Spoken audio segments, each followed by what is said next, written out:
네, 오늘 저녁에는 창조원리 제1절 1, 하나님의 이성성상과 피조세계에 대해서 공부하도록 하겠습니다. 네, 어제 저녁에도 잠깐 소개가 되었습니다만은 총선언에서 밝힌 바의 내용이 행복을 찾아서 추구하는 모든 인간들의 소원이 행복을 바라지만은 그 행복이 우리의 마음의 욕망이 성사되었을 때 행복감을 느끼게 되는데, 그 욕망이 본심을 중심 삼고도 움직이는, 또 사심을 중심 삼고도 욕망은 작용을 하기 때문에 그 끝이 본심을 중심 삼고 움직일 때는 선의 결과가 나타나고 행복의 결과가 나타나지만, 사심이 원하는 바를 쫓아서 욕망이 움직이게 될 때는 그것이 악의 열매를 맺게 되고 급기야는 불행의 불행의 환경 속에 놓여지게 된다 하는 것이 어제 소개된 내용이었습니다. 그런데 사심을 중심 삼고 우리의 마음이 욕망이 움직일 때 왜 그때 즉시로 불행이라든지 그러한 마음을 느끼지 못하느냐 하는 데 대한 내용은, 지금 우리가 살고 있는 이 환경이 악한 환경이기 때문에 그것을 느끼기가 쉽지 않다 이거죠. 선한 결과는 이 세상의 악한 환경 속에서 본심이 원하는 내용이기 때문에 그것은 항상 기쁨이 작동을 하지만, 그러나 인간의 타락함으로 말미암아 선은 결과가 아직도 완성되지 않았고 악은 열매를 맺었기 때문에 아담 가정에, 인간 조상 가정에서 부모 아담 해와와 그 다음에 그 자녀들 가인 아벨이 있어서 자녀 중에 가인이 아벨을 살해함으로 말미암아 중간 입장에 떨어져 있던 인간이 완전히 사탄 주변에 떨어져버리고 이 세상에 악의 결과가 맺어진 결과의 세계가 되었다 하는 것이었습니다. 대초에 아담 해와 가정에 있어서 선한 조건을 세워서 가인과 아벨이 하나가 되어서 사랑의 세계를 이루고 한다면은 그때 선의 결과가 이루어졌을 것이었습니다. 그런데 살해하는 말미암아 선의 결과가 이루어지지 못하고 지옥 악의 결과가 이루어졌다. 자, 그런 환경 속에 있어서 인간들은 어떻게 하면 행복하게 살 수 있을 것이냐 하는 데 대한 소망을 가지고 지금까지 인류 역사 성경에 표시된 6천년의 역사를 통해서 겪어왔지만, 그러나 아무도 거기에 대해서 확실하게 알 수가 없었다. 악은 결과를 맺은 악은 사탄이가 주체가 되어가지고 우리의 마음을 악한 편으로 강하게 끌고 가기 때문에 우리는 우리 본심이 아닌, 수긍하지 않지만 결과적으로 악행을 하게 되는 그런 결과가 나타나게 된 이유는 인간 조상의 삶에 있어서 악을 열매 맺었기 때문에 그렇게 되었다 하는 사실을 이해할 수가 있습니다. 그래서 참부모님 예지상 오셔서 잃어버린 아담과 해와가 잃어버린 행복의 원리, 본연의 원리, 창조 원리, 그 원리를 잃어버렸기 때문에 그러한 본연의 세계를 이루기 위한 삶을 살지 못하고 지금까지 왔어. 이제 참부모님으로 말미암아 이 원리가 밝혀짐으로 말미암아 우리는 지금까지 살아왔던 삶을 이제 돌이켜서 본연의 삶으로 살기 위한 그런 이제 노력이 필요하다 이렇게 보겠습니다. 자, 우리가 이 창조 원리를 행복의 원리라 이렇게 표현을 하는데 왜 그런 이제 표현이 되느냐 하는 데 대한 내용도 지금까지 우리가 일상적으로 생각해 왔던 그런 생각들과 더불어서 이렇게 보면서 찾아보도록 하겠습니다. 지금 현재 우리가 살고 있는 이 환경은 어떤 사조, 어떤 사상, 생각들이 주류로 우리의 생각들을 끌고 가고 그 생각이 행동으로, 삶의 행동으로 나타나게 되는 그러한 결과 속에 있는데 어떠한 사조가, 어떠한 생각들이 우리 인간들의 삶의 내용이 나타나는 어떤 결정적인 역할을 하느냐 하는 데 대해서 어제 저녁에도 잠깐 말씀을 드렸습니다만은 우리가 어떤 생각을 하고 어떤 사상이나 어떤 생각으로 사느냐 하는 데 대한 내용이 대단히 중요하다 하는 거죠. 그런데 지금 현재 우리가 생각하는 그 생각의 구조는 인간에 대한 내용이 있을 수도 우리 인간을 하나님이 창조를 했다. 창조한 창조물이다 하는 거고 그 다음에 우리 인간이 원숭이로부터 진화되어서 사람이 되었다 하는 학설을 갖고 있는데 창조설에 대해서는 종교, 특별히 기독교에서 주장을 하고 진화론에 대한 그 사상은 과학적으로 우리가 배우고 있는 초등학교로부터 해서 학문의 기초가 되는 그 사상이 진화론의 사상을 갖고 있기 때문에 우리는 하나님을 아직도 찾지도 못하고 살고 있는데 이 진화론을 중심으로 생각하는 이 사고가 근본적으로 참이냐 아니면은 하나님이 인간을 창조하셨다고 하는 것이 참이냐 하는 데 대한 문제를 우리가 규명함으로써 궁극적으로 바라는 우리의 그 행복한 삶에 대한 내용을 우리는 도움받을 수가 있지 않겠나 이렇게 생각이 됩니다. 보여지는 그런 것 같이 원숭이가 시대가 세월이 지나면서 차츰차츰 네 발로 걷던 원숭이가 두 발로 일어서서 걷는 이런 사람의 모습으로 지금까지 진화와 진화에 오면서 인간이 되었다. 이제 이렇게 소개하는 진화론인데 여기서 처음에는 이 돌멩이를 들고 있고 그 다음에는 돌칼을 들고 있고 그 다음에는 이게 나무 막대기를 창으로 들고 있고 그 다음에 이게 뭐 깔뿌리 같은 모습도 이렇게 사용하는 도구를 사용하는 이 흐름이 원숭이가 사람이 되게 된 진화의 하나의 그 뭐랄까 요인이다 이렇게 이야기를 하죠. 그 다음에 이거는 이제 기계로 또 이거는 뭐 땅을 뭐 돌멩이를 바위를 뚫는다든지 하는 기계들인지 또 여기 마지막에는 컴퓨터를 만지고 있는 인간이 이렇게 자연적으로 이렇게 세월이 지나면서 이렇게 진화가 될 수 있을까? 돌멩이를 갖고 돌칼로 만드는 것 정도는 이거는 상상을 해볼 수가 있겠습니다만은 그 다음에 있어서 이러한 기구들로 이렇게 사용할 수 있는 인간으로 자연적으로 진화가 된다 하는 것이 참일 것이냐 하는 데 대한 문제는 참 대단히 어리석은 잘못된 내용이다. 결과만을 보고 잘못된 내용이다 하는 것으로 지금 이제 여기에 대한 문제, 잘못된 문제를 지적하게 됩니다.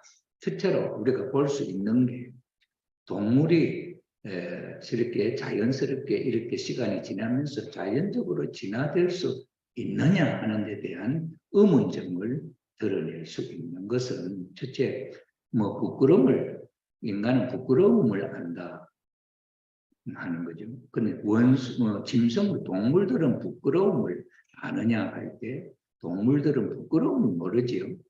그런 면에 있어서 이 부끄러움도 자연적으로 진화하면서 생겼느냐는 거죠.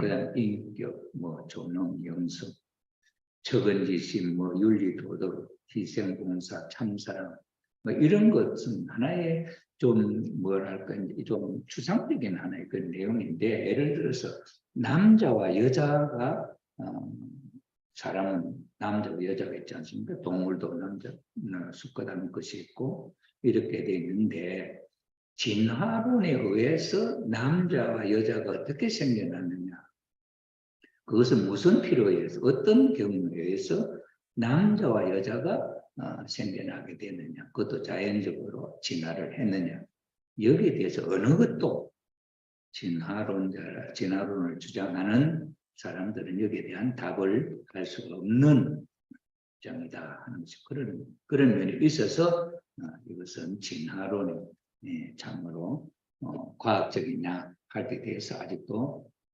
많은 것이 설명할 수 없는 내용이 많다. 첫째, 또 한면을 보면 품종계량의 입장에서 볼 때 한 종 내에서 품종계량을 중심 삼고 볼 때 있어서는 이건 가능하다. 그러나 종의 계량이 될 수 있느냐? 원숭이라고 하는 종과 인간이라고 하는 종이 다르다. 종이 다른데, 종이 다른 그 동물이 종을 초월하는 이런 입장에 있어서 진화가 일어날 수 있느냐. 그 다음에 여기서도 보는 바와 같이 이렇게 원숭이가 서서 사람이 되고, 그 다음에 그 사람이 컴퓨터를 만지고 하는 정도로 이렇게 점진적으로 발전적으로 오늘 이 단계보다는 이 단계가 더 발전적으로 이렇게 진화를 하고 있죠. 소개를 그렇게 하고 있습니다. 그렇다면은 이 진화가 역으로 돌아갈 수 있느냐 하는 문제로 제기를 할 때는 이 진화론에서는 역으로 가는 것은 없죠. 일단은 원숭이가 사람이 되는 데까지를 해서 진화론을 주장하는데 여기에 대한 해답도 없다. 그런 면에 있어서 진화론이 아직도 과학적으로 논리적으로 전체를 설명할 수 있는 그런 내용이 되지 못하고 있다 하는 거죠. 그 다음에 자연과학의 법칙을 놓고 볼 때 있어서 이게 입력과 출력의 관계를 놓고 볼 때 이 자연과학에 있어서는 들어가는 힘보다는 다시 새로운 내용으로 나타난 출력에 있어서는 이게 들어가는 힘보다 적어지지 더 큰 힘으로 나타나는 것은 없다. 물리적 변화에 있어서는, 화학적인 변화에 있어서는 이런 내용을 놓고 볼 때 과학에서는 입력과 출력의 관계를 놓고 볼 때 입력이 크지 출력이 클 수는 없다 하는 문제로, 이 진화론의 문제가 원숭이가 더 고급 고차적인 동물로 진화하는 것이 가능하냐 하는 문제는 자연적으로 진화되는 데는 그럴 수가 없다 그런 것이고, 사랑의 내용을 놓고 볼 때 있어서 입력과 출력의 관계는 사랑은 더 줄면은 더 큰 힘으로 나타나는 사랑만이 입력과 출력의 관계가 다르게 나타난다 하는 것이 이런 면입니다.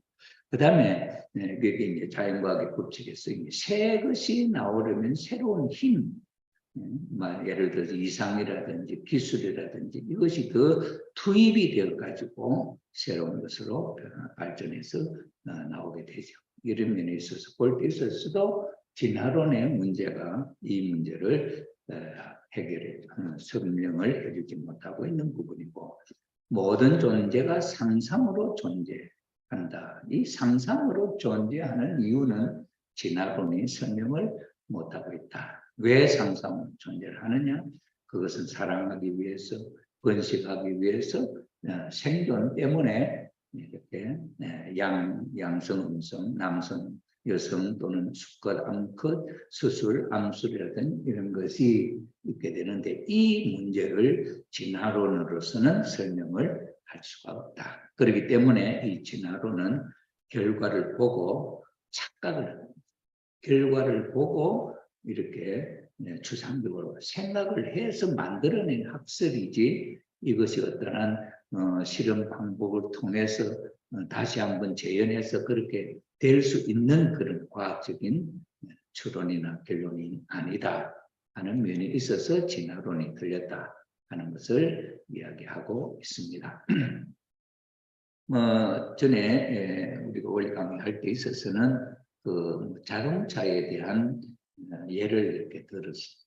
처음에는 소가 사람이 물건을 움직일 때 지렛대를 갖고 이렇게 물건을 움직이는 그런 힘이 있고, 그것을 운반하는 데 있어서는 또 이제 두 나무막대를 하고 그 위에다가 물건을 얹어서 끌고 가는 이런 것으로 발전할 수 있고, 그다음 그것이 이제 바퀴를 하나 만들어서 그 위에다 물건을 싣고 바퀴가 굴러가니까 더 이제 힘이 덜 드는 거죠. 그 바퀴가 이제 다음에 발전해서 두 바퀴가 되고, 두 바퀴를 가지고 물건을 싣고 가니까 더 쉽다. 그 다음에 그 두 바퀴가 이 앞으로 네 바퀴가 있어요. 바퀴로 네 바퀴를 달아서 그 위에다 짐을 실으니까 안정적이고, 그 다음에 그걸 누가 끌냐? 소가 끌다.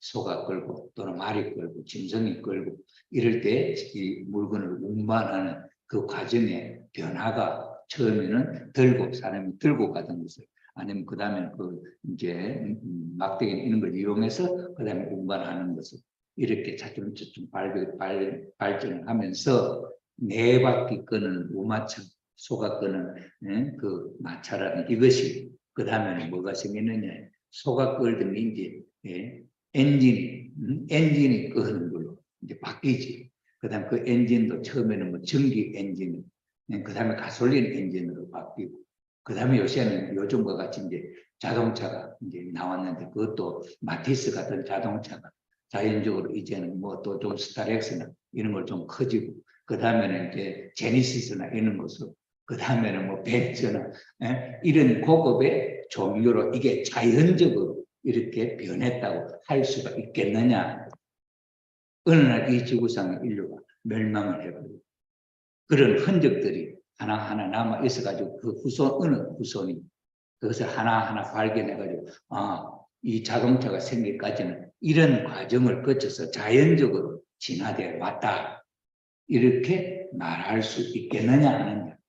자동차 부품이 약 13,000개의 부품으로 자동차가 구성이 되어 있고, 그 다음에 제트기, 여객기는 300만 개, 그 다음에 우주선을 만들려면 약 500만 개의 부품이 생겨가지고 이게 형성이 되는데, 이것이 시간이 지나면서 자연적으로 이렇게 발전해가지고 우주선까지 만들어졌다 하면은, 이게 오늘 과학적 여러분들은 그것을 인정할 수 있겠느냐? 진화론을 주장하는 입장에서 본다고 한다면 그렇게 설명을 하면은 그것이 그렇게 자연적으로 되었다고 그렇게 진화론식으로 설명하면 여러분들은 그 이론을 받아들일 수가 있겠느냐? 오늘날 과학적 생각은 그건 그렇지 않죠. 사람이 거기에다가 지혜를 더 보태고 거기다 기술이 더 보태져서 보급에 그런 제품들이 생산된 것이지, 이것이 자연적으로 진화된 것은 아니다. 이와 같이 진화론이라는 게 원숭이가 사람이 되었다고 하는 것은 마치 이러한 설명과 같다. 그렇기 때문에 진화론은 맞는 학설이 아니다 하는 것을 우리가 알 수가 있습니다. 그러니 진화론 결과만 보고 착각하는 들이 학설이다, 이렇게 표현을 했습니다. 티코가 마티스가 되고, 마티스가 아반떼가 되고, 아반떼가 SM 뭐 3가 되고, 뭐 옵티마가 되고, 소나타가 되고, 렌즈가 되고, 이런 식으로 여기에 자연적으로 되냐, 아니면 인간이 거기다 더 기술력과 더 아이디어를 더 태워가지고 발전적으로 이렇게 되었느냐 할 때에, 여기는 사람이 거기에다 더 고급 기술력이, 그 다음에 거기 더 좋은 아이디어가 추가되면서 이렇게 새로운 물건들이 나왔지, 자연적으로 나온 것은 아니다. 마찬가지로 원숭이가 인간이 되기가 거의 침팬지도 있고 원인류에서 사람과 거의 닮은 그런 동물들이 시간이 지나면서 자연적으로 진화되어 가지고 사람이 나오기까지 그렇게 했다고 하는 학설은 잘못된 학설이다 이거죠. 여기에 이제 좋은 예로서 이렇게 소개를 했습니다. 여기 E라고 하는 것은 에너지고, 에너지에서부터 저쪽 쪽으로, 오른쪽으로, 저쪽 쪽으로는 이제 하나님의 구상 단계, 하나님 창조주 하나님이 생각을 하는, 설계를 하는 단계죠. 그래서 여기 이제 진화적 창조 과정이라 이렇게 표현을 했는데, 처음에 신 하나님이 사람을 창조할 것을 생각했다. 사랑에 하나님의 심정의 하나님은 사랑의 하나님이니까 아까 또 나왔습니다만은 사랑은 들어간 힘보다도 출력이 더 커질 수가 있다 하는 것이 자연과학보다는 사랑의 작용은 들어가는 힘보다는 나오는 힘이 더 커질 수 있다 하는 이제 그런 내용인데 하나님이 당신의 사랑의 대상으로 인간을 생각을 했다 이 구상. 그 인간을 만들어서 인간이 존재하기 위한 여러 가지 또 환경을 생각이 되는 거예요. 그래서 실체 인간을 창조하시려고 하신 하나님의 그 구상이 그 실체 인간이 어디서 어떻게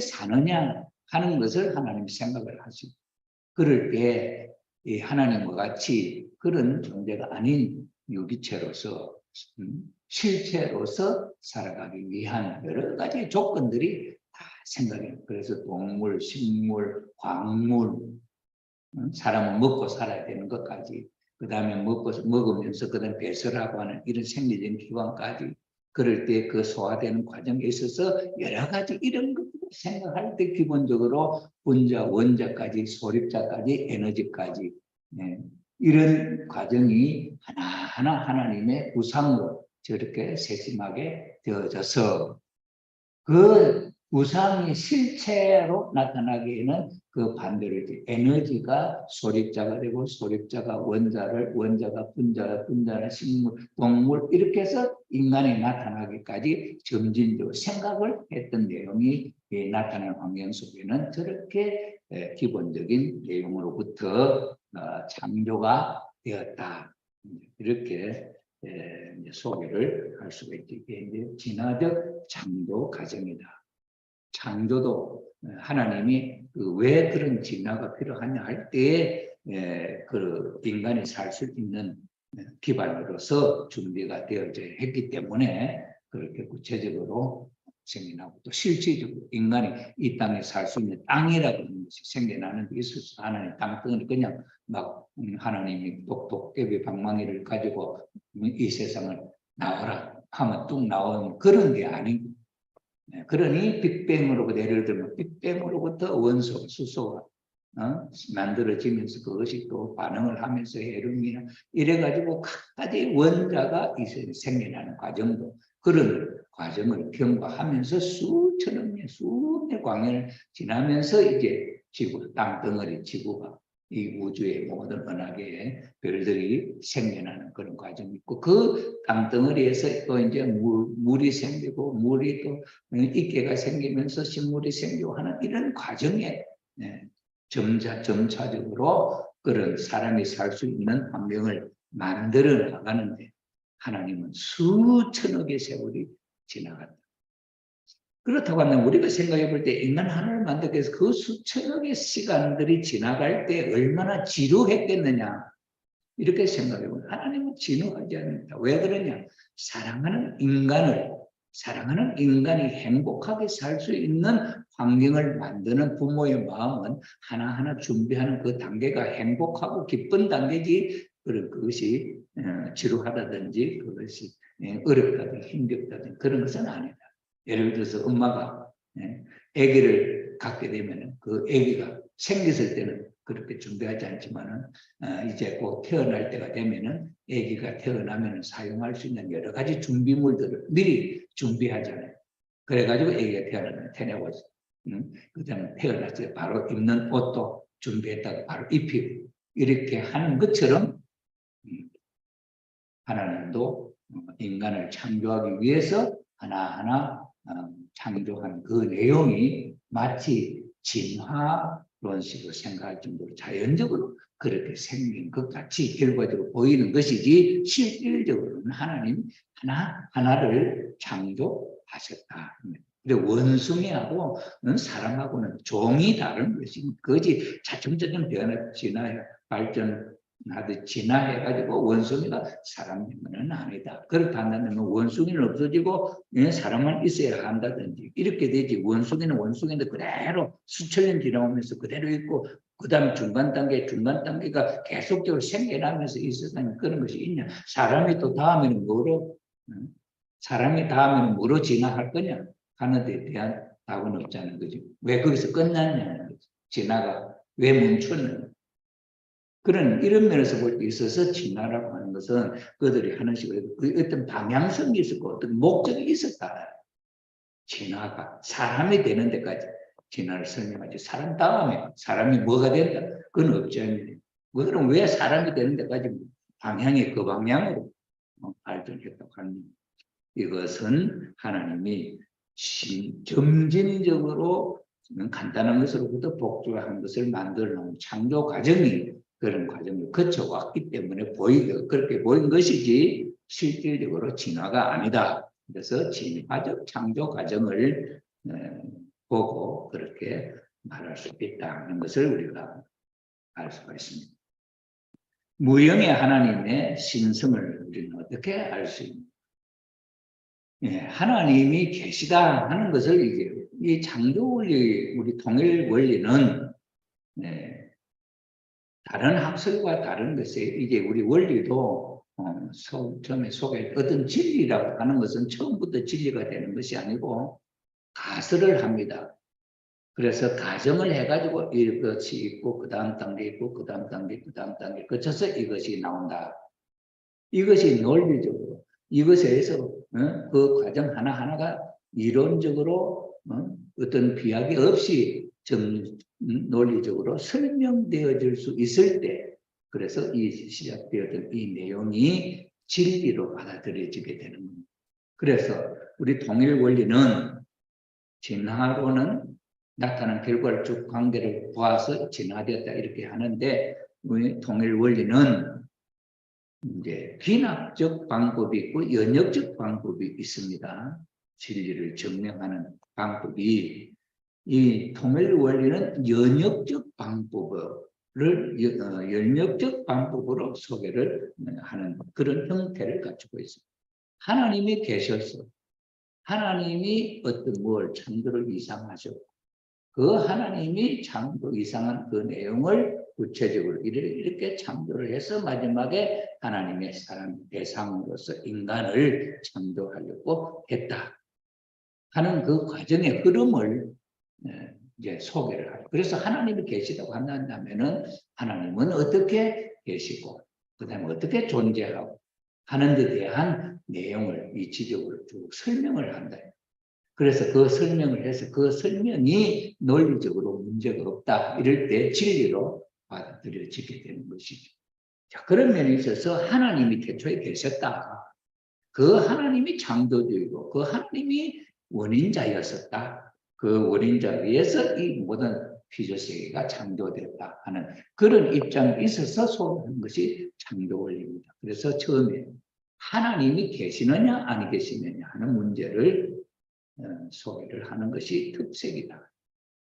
지금까지 어떤 종교에서 논리적으로 이렇게 해서 원인자를 다룬 그런 종교는 없지요. 그런데 통일 원리에서는 하나님이 보이지 않는 하나님이 계시다 하는 것으로 해서 출발된 이론이다 하는 것입니다. 그러면은 보이지 않는 하나님, 무형의 보이지 않는 하나님을 우리는 어떻게 알 수 있느냐? 그 하나님을 신으로 창조적으로 신으로 할 때 그 하나님의 성품은 어떠하냐 하는 것을 소개하죠. 그래서 우리가 일반적으로 하나님의 있다 없다 할 때 있다 하는 것은 눈에 보이니까 아니면 만져지니까 소리가 들리니까 있다 이렇게 하고 없다 하는 건 소리 보이지 아니하니까 들리지 아니하니까 만지지 아니하니까 우리의 육체적인 이 기능을 가지고 있다 없다 판단을 한다 기준이 그렇다고 한다면 우리가 있다 없다 하는 기준을 갖고 있는 눈이라든지 귀라든지 그다음에 코, 냄새 맡는 코라든지 이러한 이 기능이 정말로 무한대로 그 기능을 발휘할 수 있는 그런 것이냐 할 때 우리 눈은 우리 보이는 것은 빛에 의해서 이 물체를 알아보지 않습니까? 만약에 빛이 없다고 한다면 이 물건이 있는지 없는지 모르잖아요. 그러니까 이 물건이 있다는 것은 빛이 비춰가지고 반사되는 것을 받아서 이 물체가 우리 눈에 보이는 게 눈의 시각작용이 있잖아요. 그런 이런 원칙으로 눈이 볼 수 있는 것이 한계가 있다. 볼 수 있는 것, 멀리 있는 것은 또 안 보이잖아요. 그죠? 그러니까 우리가 볼 수 있는 것은 눈이 볼 수 있는 그 한계 범위 내에 있을 때 있다 없다 하는 것이 보이지 그 한계를 벗어나면은 볼 수가 없다. 그 다음에 귀가 소리를 듣는다는 것도 이 소리를 들을 수 있는 그 소리의 데시벨, 이것이 어디부터 어디까지 들을 수 있는 가청 영역이 있고 그 외에는 적든지 더 크든지 할 때는 묻는다. 예를 들어서 우리가 이 지구가 돌아가는데 소리가 있나 없나요? 지구가 움직이는 소리가 엄청난 큰 소리가 있을 수 있는데 우리는 그걸 못 듣는다. 못 들으니까 없다. 이렇게 생각. 들을 수 있는 범위 내에서만 들을 수 있는 것이다. 그 다음에 볼 수 있는 것, 엑스레이, 자외선, 적외선, 그 다음에 빛의 파장이다. 이거는 전혀 안 보이는 거죠. 눈으로 볼 수 있는 게 범위가 한정되어 있다. 그 다음 귀로 들을 수 있는 것도 한정되어 있다. 초음파, 전파 이런 것도 들을 수 없는 것이고. 그 다음에 또 무형으로 있는 많은 것들이 있어요. 공기가 우리 소리 들리는 이것이 공기가 없다면 소리를 못 듣잖아요. 그죠? 그럼 공기가 보이는 공기는 안 보이죠. 그렇지. 그렇기 때문에 눈에 안 보인다. 그 다음에 귀로서 들을 수가 없다. 뭐 만질 수가 없다. 이것 가지고 있다 없다 할 수 있는 그 범위 외에 것도 너무나 많다.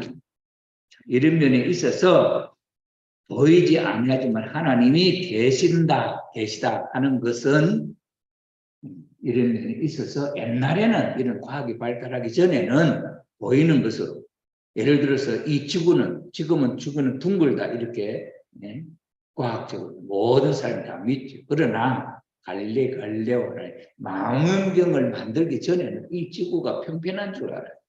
그래서 바다를 나가면 어느 한 순간에 가면 이 낭떠러지에 떨어져서 다시 영원히 돌아올 수가 없다. 이런 사고방식. 지구는 평평했다. 그런데 이제 과학이 발달하면서 이 지구는 둥근 원이다. 이래서 다시 이렇게 출발하면 나중에 이게 다시 제자리에 돌아올 수 있다. 이런 가설이 생깁니다. 이렇게 해서 우리의 생각의 범위가 변화되게 됐고 이것이 바뀌게 되게 되었어. 입체적인 세계를 우리는 생각하는 지금 시대다. 말이죠. 자, 그래서 무형의 하나님을 우리는 이제 어떻게 알 수 있느냐 할 때에 보이지 않지만은 보이는 것들을 통해 가지고 알 수 있는 인과관계를 우리는 논리적으로 이해하는 그런 지능을 갖게 되었잖아요. 그래서 보이지 않은 원인자는 무형이다. 그런데 보이는 결과, 유형, 형체 있는 결과, 물을 봐가지고 원인자를 알 수가 있다. 이거죠. 그래, 예를 들어서 그럼 어떤 우리가 이렇게 한번 생각해 볼 수 있느냐 하면 어떤 작가가 작품을 남긴 거예요. 예를 들어서 우리가 지금 현재 이광수라고 하는 작가를 생각한다 그러면 이광수는 없잖아요. 이미 죽어버리고 없는 중. 그럼 이광수가 있었다. 이광수의 어떤 성품을 갖고 있었느냐. 이렇게 생각해 보면은 아무것도 이 세상에 작품이 뭐든 그가 만들어 놓은 뭐가 아무것도 없다 한다는 것은 알 수 없지만은 이광수라고 하는 작가는 많은 작품을 남겼다. 유정, 무정이라든지 이런 소설이 있거든. 그런 그 소설 작품을 통해서 분석을 해보면은 이광수라고 하는 작가는 어떤 성품을 갖고 있는 사람이었다. 이렇게 우리가 짐작을 해볼 수 있는 것처럼 보이지 않는 하나님을 우리는 어떻게 알 수 있느냐 하는 데 대한 내용도 하나님은 이 세상을 하나님이 창조했다. 그래서 이 피조세계는 하나님이 지은 세계다. 근데 피조라는 말 자체도 창조는 비록 처음으로 만드는 것이고 피조라고 하는 그 창조주에서 만들어졌다는 입을 피자 해서 피조, 지음을 입었다. 그래, 지어졌다. 이런 그런 작품이죠. 그래서 우리가 그 작가와 작품의 관계를 갖고 그렇게 알 수 있는 것처럼 우리는 하나님이 이 세상을 창조했다 하는 입장에서 볼 때 로마서 1장 20절에 이 하나님의 그 신성과 하나님의 그 능력과 하나님의 모든 성품이 이 세상에 나타나 있다는 거예요. 자, 그래서 로마서 1장 20절에 창세로부터 그 보이지 않는 것들과 그 영원하신 능력과 신성이 그 만드신 만물에 분명히 보여 알게 되는 그러므로 저희가 핑계치 못할지니라. 그래서 이 세상의 내용을 보면은 알 수 있다 하는 것이죠. 자, 그렇다면 이 피조 세계는 진화론자가 볼 때는 어떻게 됐든 간에 자연적으로 생겨났다 하는 관점이 진화론적 관점이라 한다면은 통일 원리적 관점은 이 모든 존재물들은 그냥 갑자기 생겨난 것이 아니고 하나님에 의해서 창조되었다. 그래서 창조받은 존재물이기 때문에 피조물이다. 이렇게 표현을 합니다. 그 다음에 원인자이신 하나님은 창조주다.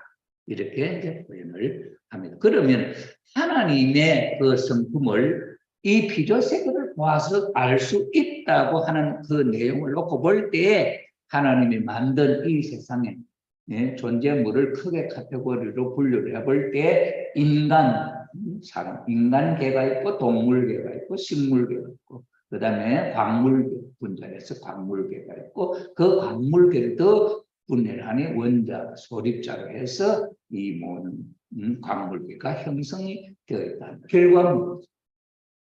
그래서 이 결과물에 대한 내용을 우리가 분석을 해보니 한 작가에 의해서 나타난 작품의 작품의 어떤 그 작가의 성품이 공통적으로 거기에 나타나는 것이 있다. 그게 뭐냐니까 첫째는 플러스 양과 음이라고 하는 것이 공통적이더라.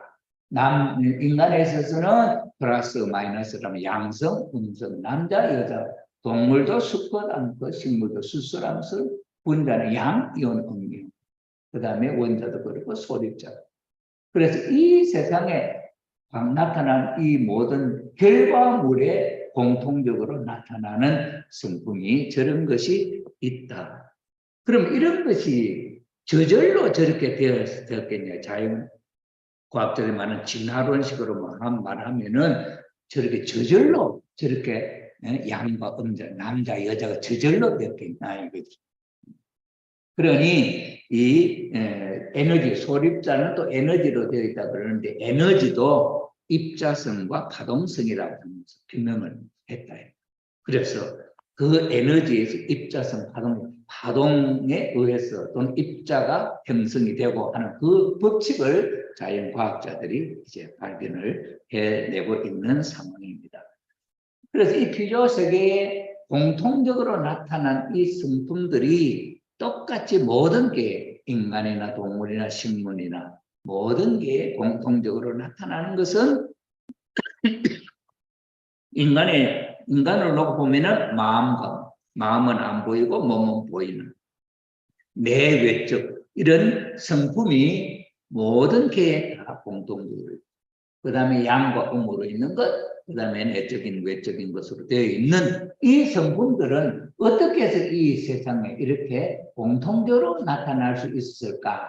이것은 결과물이기 때문에 이것을 있게 한 원인자가 하나님 속에 이런 성품이 있었다 하는 거죠. 그래서 이 피조 세계를 보면은 하나님이 어떤 모습으로 계시느냐 하는 것을 알 수 있다. 자, 그래서 그 공통성 있는 것으로 봐서 하나님은 성상, 형상과 양성, 음성의 이성성상을 갖고 있다. 그래서 하나님의 성품을 그림을 그려서 그 하나님 속에 성품이 남자의 성품도 있고 여자의 성품도 있다. 왜? 이 세상에 남자, 여자로 있는 거로 봐서 그리고 창세기 1장 27절에 하나님의 모습을 닮아서 이 세상에 인간을 창조했는데 남자가 있고 여자가 있다.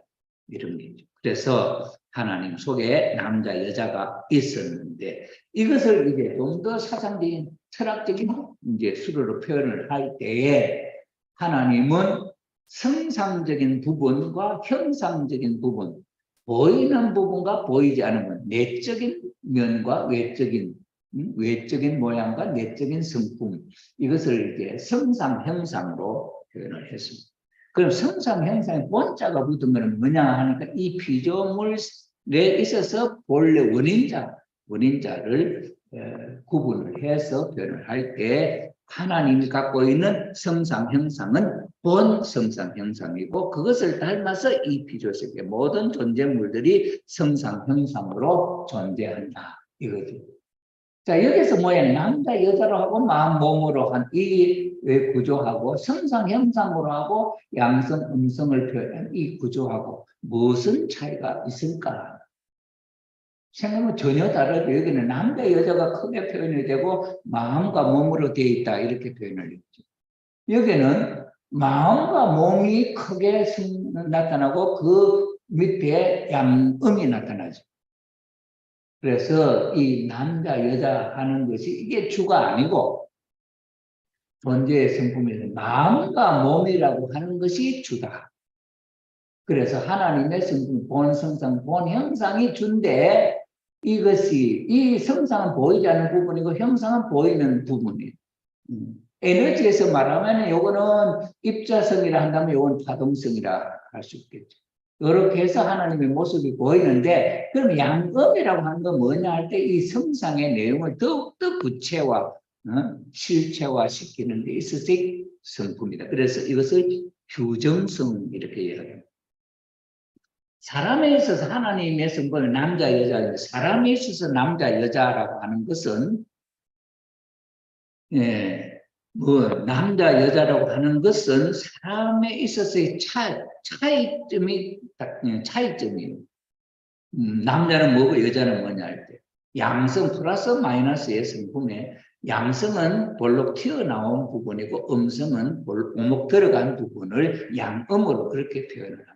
그래서 여기 성상에서 양성, 음성, 성상에 있어서의 그 규정성이 소리가 있다면 소리도 높은 소리, 낮은 소리 이게 있고 그 다음 빛의 수도 밝은 거, 어두운 것이 있고 이런 것이 있는 것처럼 이 양성, 음성은 그 차이, 정도의 차이, 질적인 정도의 차이를 표정하기 때문에 그건 구체적인 모양을 나타낼 수 있다 이거죠.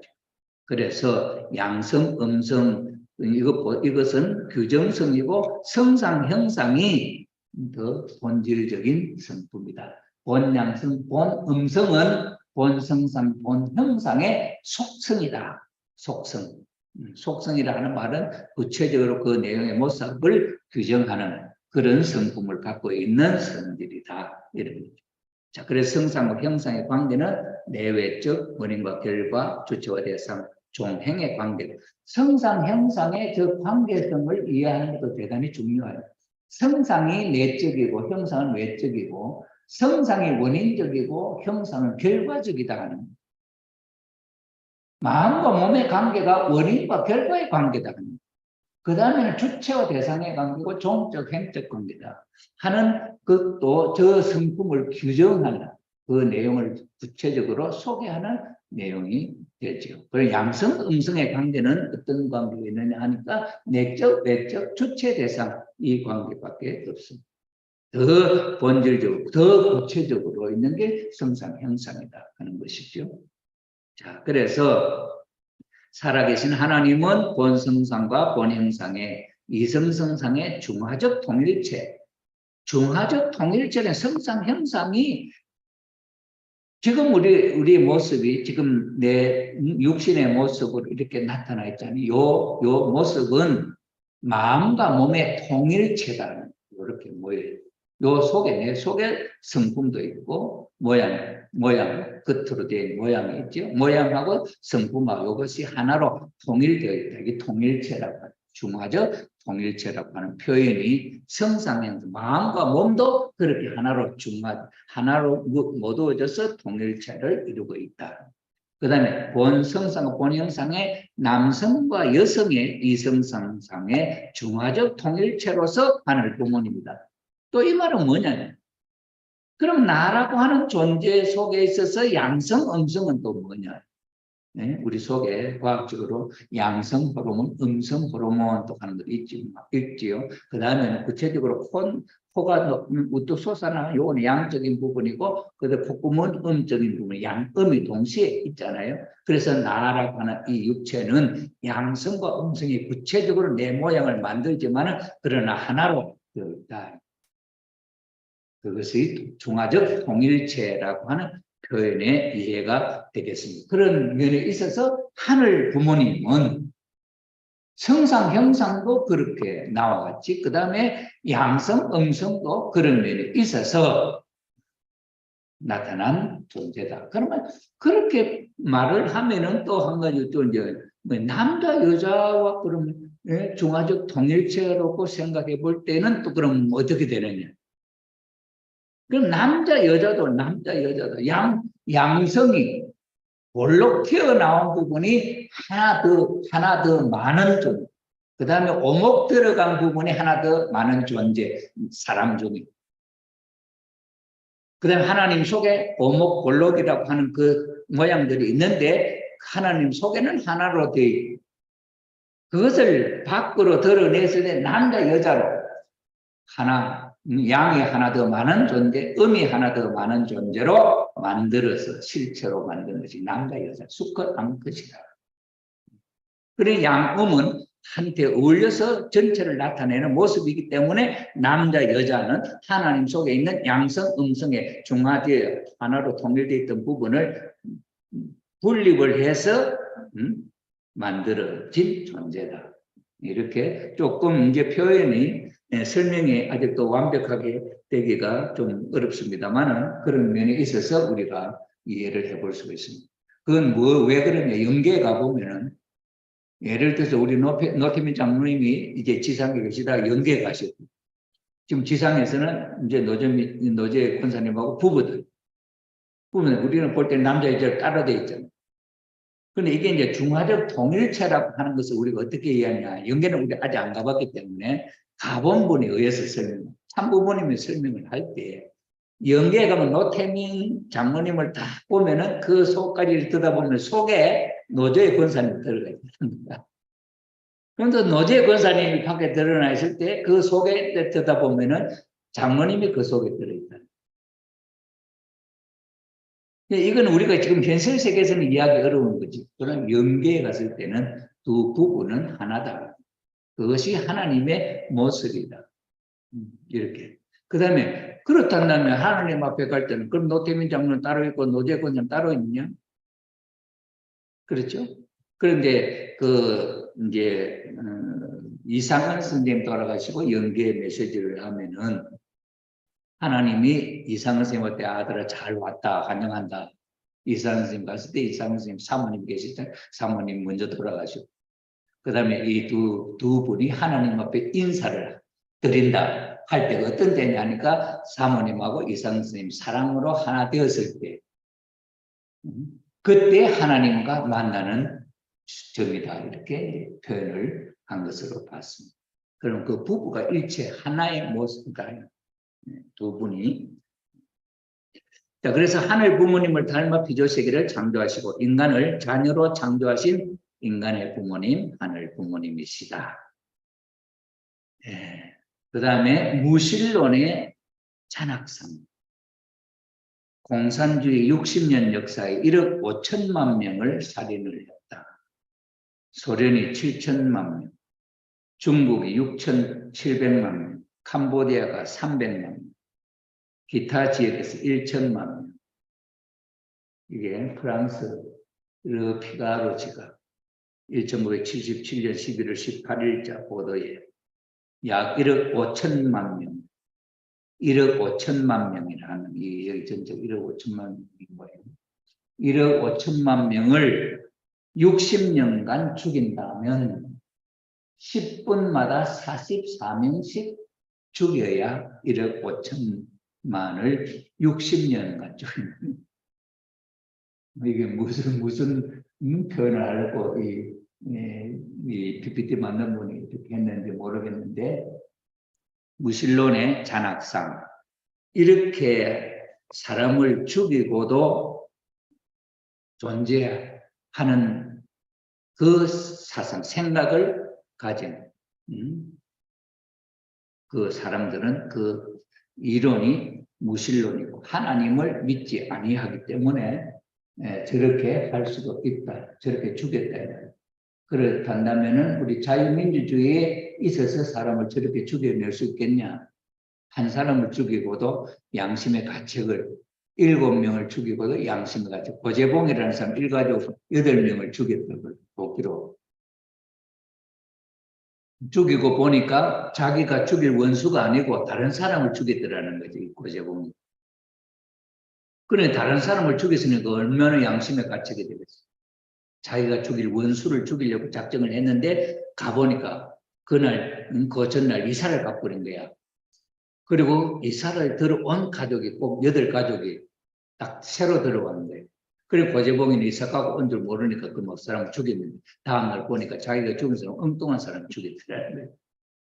그래가지고 고재봉이가 곧 20살이면 굉장히 고통을 당하다. 잡히고 나서 자수해서 잡히고 나서는 이제 양심적으로 시원하다. 양심의 고통을 당했다. 그러니 그 마음속에 갖고 있는 사상이 어떤 것이냐에 따라서 전혀 다른 결과가 나타날 수 있는 모습을 우리는 볼 수 있다. 이거죠. 그러니 이 세상에 살고 있는 우리 인간들이, 행복을 추구하는 우리 인간들이 마음속에 어떤 마음으로서 행복을 추구할 수 있겠냐 할 때 무신론 갖고는 안 된다 하는 것을 우리가 알 수가 있겠습니다.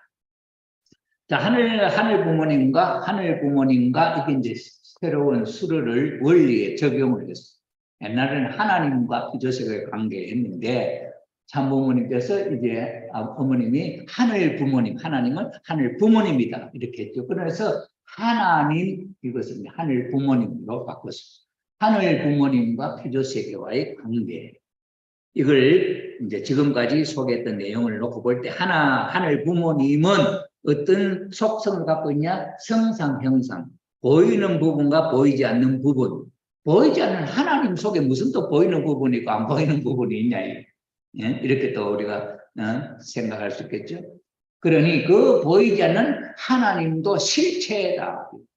실체로서 출발을 무와 유로 우리가 인간 육신을 갖고 있는 우리 인간이 생각하는 규정에 유무를 생각하는 그 유무를 생각하는 그 유무를 갖고 하나님을 볼 때 있어서 그거 갖고 설명이 안 되죠. 우리가 생각하는 유무 갖고.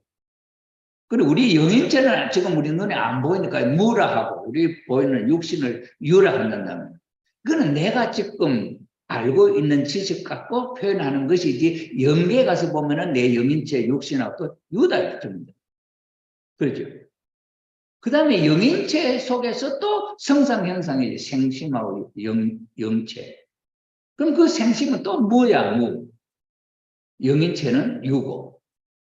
또 그러면 그 생심을 갖고 또 볼 때 하나님이 있어서 하나님이 생심 속에 계시네. 하나님이 있어서 또 무가 있고 유 있다.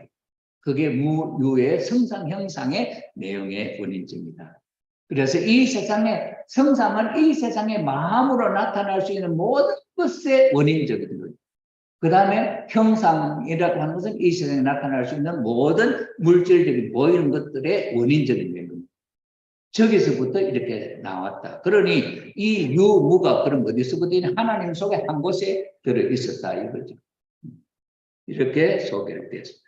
그래서 하나님께서 이 성상에 있어도 양성 음성이 있고 형상에 있어서도 양성 음성이 있다. 형상에 있어서 양성 음성은 볼록 튀어나온 부분은 양이고 오목 들어간 부분은 음이다. 그러니 이 형상, 몸뚱아리의 구조가 이렇게 구체적으로 생겨날 수 있는 것은 양음이 있기 때문에 그렇다.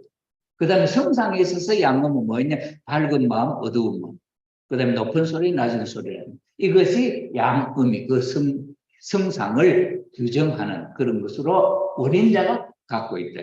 그래서 이렇게 계셨던 하나님이 창조 원리에 의해서 이 세상을 창조하는 원리에 의해서 이 세계에 전개되었다. 하나하나 이제 나타나게 되었다. 전개라고 하는 것이 벌릴 전제, 벌려서 쭉 나타났다. 전개되었다. 그래서 형상적으로, 성상, 형상 있잖아요. 형상적으로 나타나는 건 인간이고, 상징적으로 나타난 것은 만물이다. 여기는 성상, 형상이 있고, 여기는 형상, 상징이 나오죠.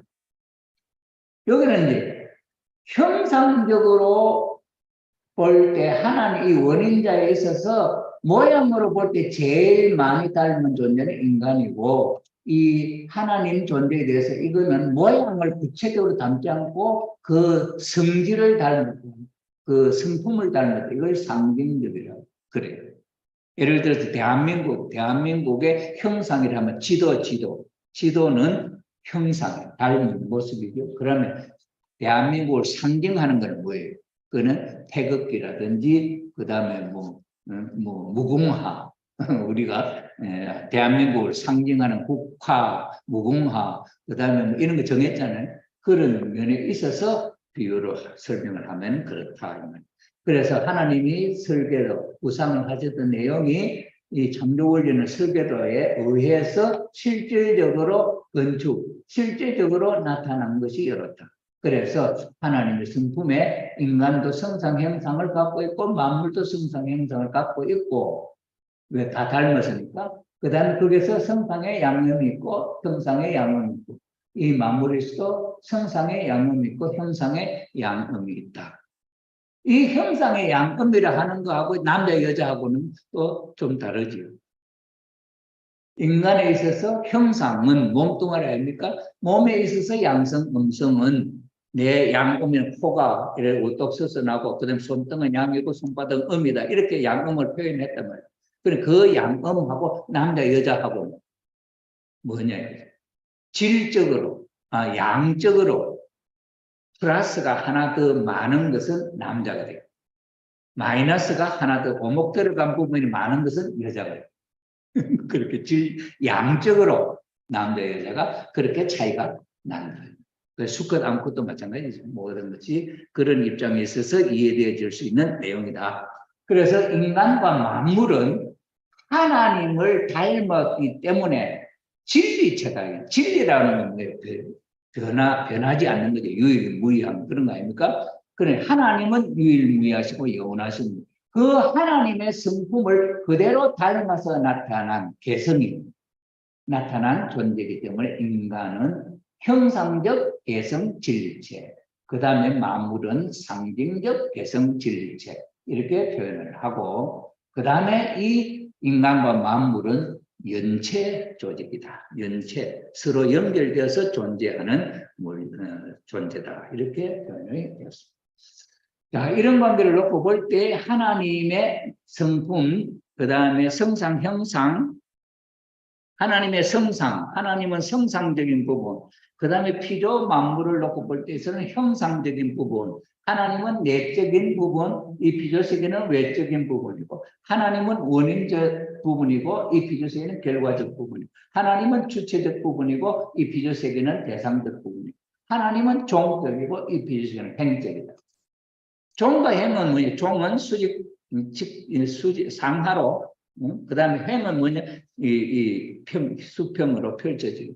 수평으로 펼쳐진 데는 여기는 이제 뭐가 있냐면은, 이제 범위가, 그 다음에 시간과 공간에 의해서 이 범위가 현실 나타나는 거, 수직은 한 점밖에 없다는 거죠.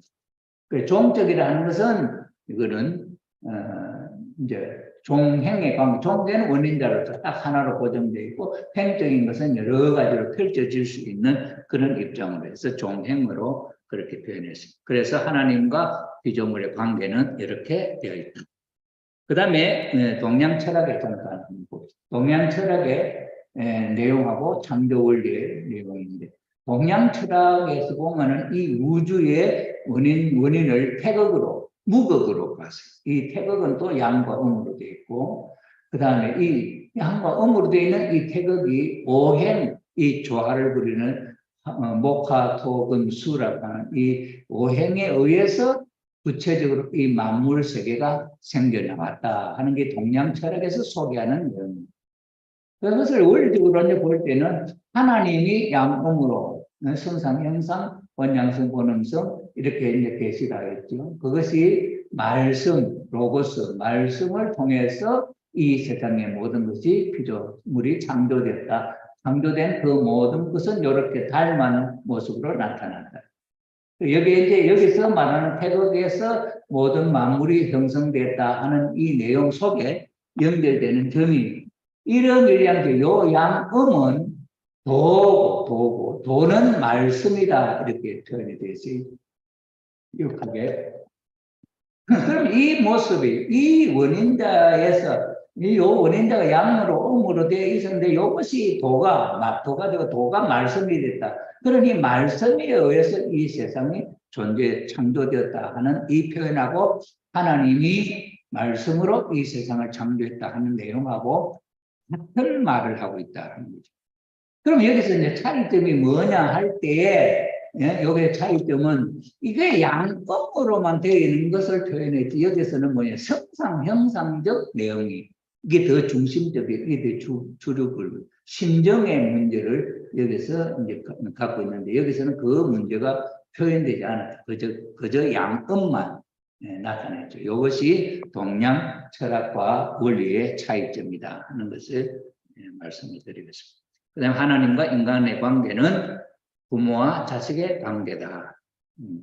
그래서 하나님도 정지의 하나님이시고 심정의 하나님이신데 우리 인간도 마음은 정지의를 감응하고 심정을 갖고 있다. 그래서 심정이란 사랑하면서 기뻐하고자 하는 억제할 수 없는 정적인 충동 이렇게 했는데 이것이 하나님의 본성인데 이것이 우리에게도 주어져서 그것으로서 사랑하는 마음이 생겨난다.